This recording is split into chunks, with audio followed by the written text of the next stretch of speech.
ফরিদপুর জেলার সদরপুর উপজেলার হাটকেষ্টপুর বাজারের মিষ্টি তৈরি কারখানায় নোংরা ও অস্বাস্থ্যকর পরিবেশে মেয়াদহীন গুঁড়ো দুধ এবং কেমিক্যাল দিয়ে তৈরি হচ্ছে দই, রসগোল্লা, চমচম সহ বিভিন্ন রকম মুখরোচক মিষ্টি। বিস্তারিত থাকছে ফরিদপুর নিজস্ব প্রতিনিধি সাকিবুল ইসলামের প্রতিবেদনে। শুক্রবার হাটকেষ্টপুর বাজারের নিউ দধি ভাণ্ডারের কারখানা পরিদর্শনে সাংবাদিকদের ক্যামেরায় ধরা পড়ে এই অখাদ্য তৈরির দৃশ্য।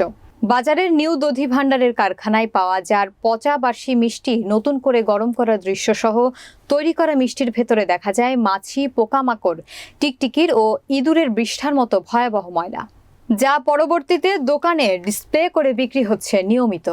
তাছাড়া মিষ্টি তৈরিতে ব্যবহার করা হচ্ছে মানহীন ও অনুমোদনহীন গুঁড়ো দুধ, বেকিং সোডা সহ আর কিছু কেমিক্যাল। পরিদর্শককালে ঘটনাস্থল ত্যাগের জন্য সাংবাদিকদের ভয়ভীতি সহ স্থান ত্যাগের জন্য চাপ প্রয়োগ করতে থাকেন ভাঙ্গা সরকারি কলেজের প্রভাষক দাবি করা তরুণ মৃধা নামের এক ব্যক্তি। সাংবাদিকেরা তাকে সচক্ষে পরিস্থিতি দেখিয়ে বোঝানোর চেষ্টা করলে তিনি স্বীকার করেন প্রতিষ্ঠানটির মালিক তিনি। তার বড় ভাই দিলীপ মৃধা এটি পরিচালনা করেন। কারখানাটির পরিচালক ও কারিগর দিলীপ মৃধা তার ভাই সহ সাংবাদিকদের তথ্য সংগ্রহে বাধা দেন। এক পর্যায়ে তিনি সংবাদ না প্রচার করার জন্য অনুরোধ করেন।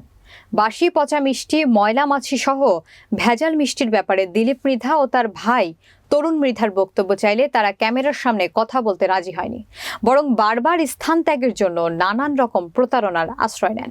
প্রভাষক দাবি করা তরুণ মৃধা মিথ্যা পুলিশে কল করা ও বিভিন্ন রকম লোকজনের ভয় দেখানোর চেষ্টা করে। নানান প্রতিকূলতার মধ্যেই সাংবাদিকেরা তথ্য সংগ্রহ করে আসতে সক্ষম হয়। বিষয়টি নিয়ে জেলা নিরাপদ খাদ্য কর্মকর্তা বজলুর রশিদের সাথে মোবাইল ফোনে কথা হলে তিনি বলেন, নিয়মিত অভিযান অব্যাহত আছে, যেখানে গণমাধ্যম সদা সম্পৃক্ত সংগৃহীত তথ্য ও প্রমাণের ভিত্তিতে কঠোর ব্যবস্থা নেওয়ার আশ্বাস দেন তিনি। ফরিদপুর জেলা রিপোর্টার্স ক্লাবের সাধারণ সম্পাদক সাংবাদিক স্বপন মাহমুদ বলেন, নিরাপদ খাদ্যের নিশ্চিত করার ক্ষেত্রে তথ্য তুলে ধরার কোনো বিকল্প নেই।